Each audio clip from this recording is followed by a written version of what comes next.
Welcome back to Random History. I'm the navigator as we explore the little known events and people that make history such an amazing subject. The events I delve into are probably not ones you learned about in school. These are the ones that when you do hear about them, you're likely to think they could not possibly be real, but they are. In this episode, we will hear about one of the most inspiring and daring escapes in history. The story of Robert Smalls is one that should have been made into a movie long ago. The man stole a Confederate gunboat and sailed it full of runaway slaves to freedom. He would later become one of the first African Americans to serve in Congress. In our True Heroes segment, I will introduce you to Daniel Inouye. His service in World War II was absolutely one of the most heroic and awe-inspiring you will ever hear about. Severely wounded, he helped his company take a key hilltop, paving the way for the Allies to sweep through Italy, as we pushed the Germans back towards their homeland. As always, we begin the podcast with one of those amazing stories in history that leave you wondering, what? How? No way. This is the story of Robert Smalls.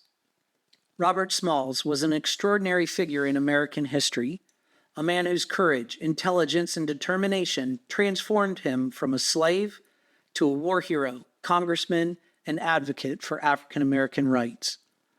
Born into slavery in 1839 in Beaufort, South Carolina, Smalls' life is a powerful testament to resilience and the relentless pursuit of freedom and equality. His most famous act, the daring escape aboard the Confederate ship Planter during the Civil War, is a defining moment in his incredible story.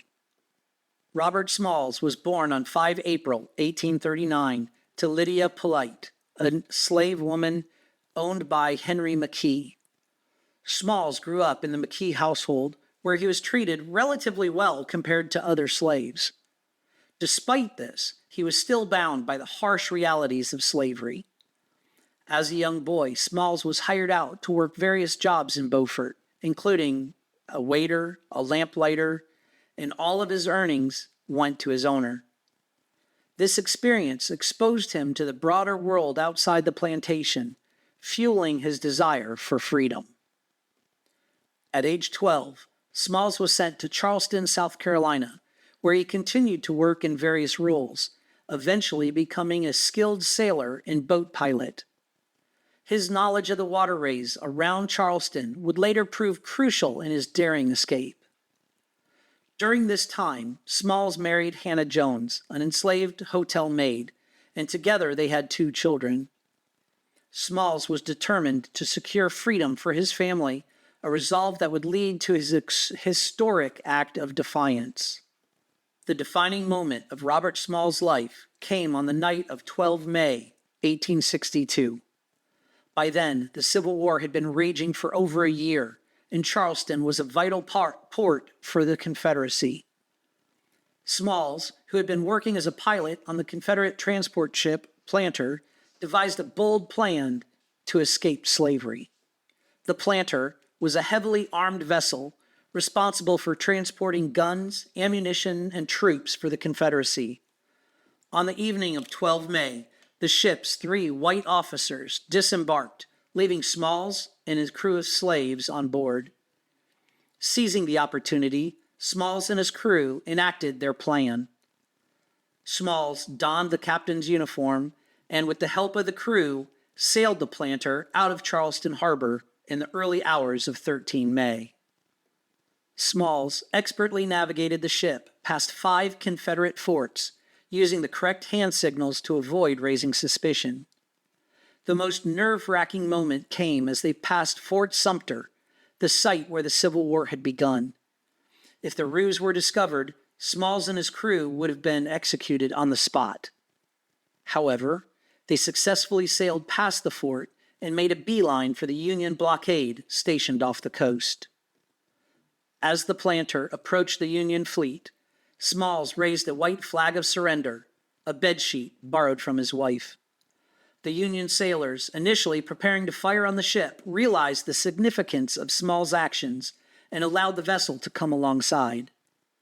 Smalls delivered the planter, along with its cargo of weapons and ammunition, to the Union forces, and in doing so, he not only secured his and his crew's freedom, but also provided the Union with invaluable intelligence and resources.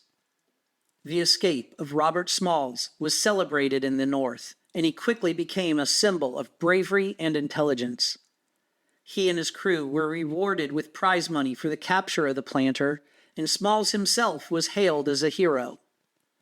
His intimate knowledge of the South Carolina coast made him an invaluable asset to the Union Navy, and he later was made captain of the planter after it was converted into a Union warship.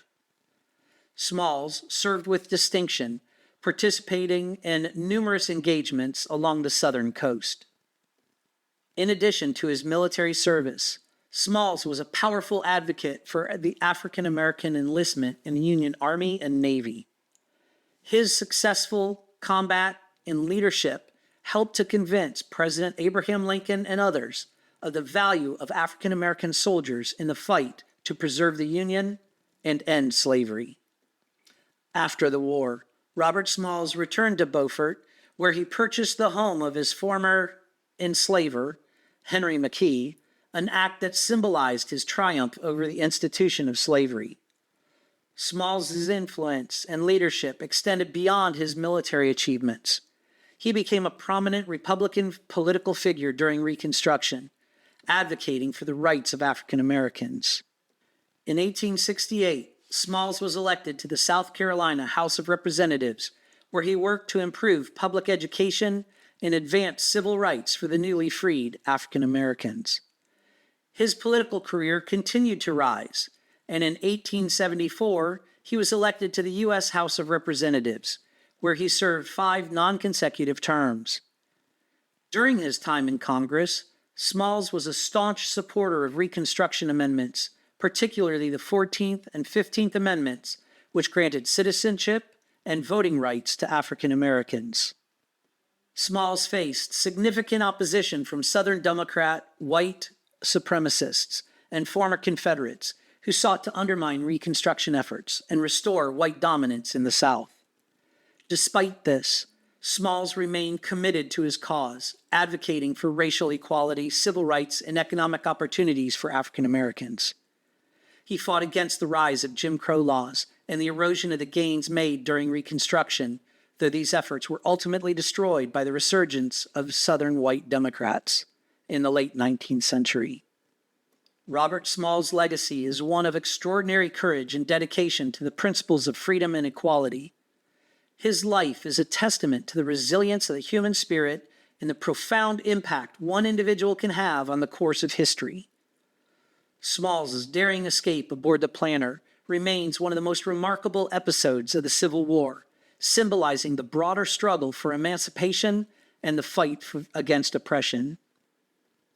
Smalls' political career during Reconstruction demonstrated the possibilities of African American leadership in the post-war South, even as the forces of racism and segregation sought to curtail these advances. His advocacy for public education, civil rights, economic development all laid the groundwork for future generations of African American leaders and activists. Robert Smalls passed away on 23 February 1915 in the house where he had once been a slave. His life journey from enslavement to congressman is a powerful narrative of self-determination and the relentless pursuit of justice. Today, Smalls is remembered as a hero of the Civil War, a pioneer in African American political leadership, and a symbol of the enduring struggle for racial equality in the United States. For today's True Heroes segment, I chose to speak about a Japanese American soldier and later senator named Daniel Inouye. This is his story.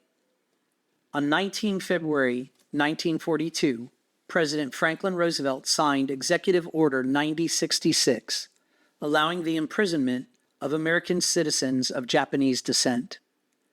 Despite this racist violation of civil rights, scores of Nisei, second-generation Japanese Americans, volunteered to serve in the U.S. military. Many of them found themselves in the 442nd Regimental Combat Team. One such Nisei was Daniel Inouye. Daniel Inouye was a decorated World War II veteran who received the Medal of Honor for his extraordinary heroism during the war. His actions on 21 April 1945 during a battle near the Italian town of San Terenzo are what earned him this highest military decoration. Inouye was serving as a second lieutenant in the 442nd Combat Regimental Team, a unit composed entirely of second-generation Japanese Americans, or Nisei. The 442nd would become one of the most highly decorated units in the history of the United States military, and their bravery and sacrifice were instrumental in challenging the widespread prejudice against Japanese Americans during the war. On the morning of 21 April 1945, Inouye's platoon was tasked with assaulting a heavily defended ridge in the Gothic Line, a major German defensive line in northern Italy. The ridge was fortified with machine gun nests, bunkers, and artillery, making it a formidable objective. Despite the overwhelming odds, Inouye led his platoon in a frontal assault on the enemy positions.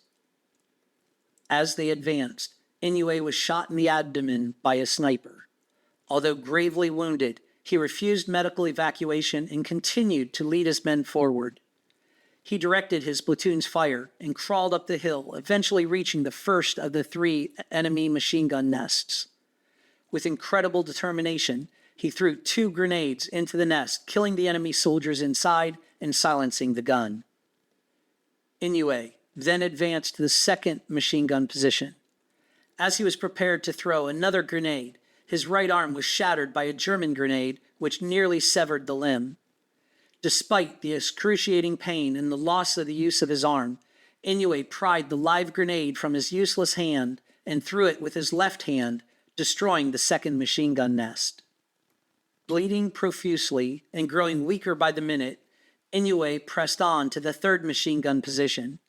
He charged the enemy, firing his submachine gun with his left hand until he was finally knocked unconscious by a bullet to the leg. His actions inspired his men to continue the assault, ultimately leading to the capture of the ridge. Inouye was evacuated to a field hospital where medics completed the amputation of his right arm that the grenade had left incomplete. His incredible bravery and leadership under fire were immediately recognized, and he was awarded with the Distinguished Service Cross, the Army's second highest decoration for valor. However, in the year 2000, after a review of the records of Asian American soldiers who had served in World War II, his Distinguished Service Cross was upgraded to the Medal of Honor. On 21 June 2000, in a White House ceremony, Inouye was presented the Medal of Honor. In his remarks, President Clinton acknowledged the racism that had prevented many Japanese American soldiers from receiving the recognition they deserved during the war. Inouye's heroism, however, transcended such prejudice, and his actions on that day in 1945 remain a testament to his courage, sacrifice, and dedication to his country. Inouye's legacy extends far beyond his military service. He would later serve in the U.S. Senate for nearly 50 years, where he was a tireless advocate for civil rights, veterans, and the people of his home state of Hawaii. His story is a powerful reminder of the contributions and sacrifices made by Japanese Americans during World War II and the enduring fight for justice and equality in the United States. This concludes episode 4. I really hope you enjoy the program. I know I really enjoy researching and writing it. I say that after every episode. But I truly do hope you will continue listening to my future episodes. In episode 5, I'll be discussing another unbelievable event in history, the Great Molasses Flood of 1919. Until next time, make some history of your own. Navigator out.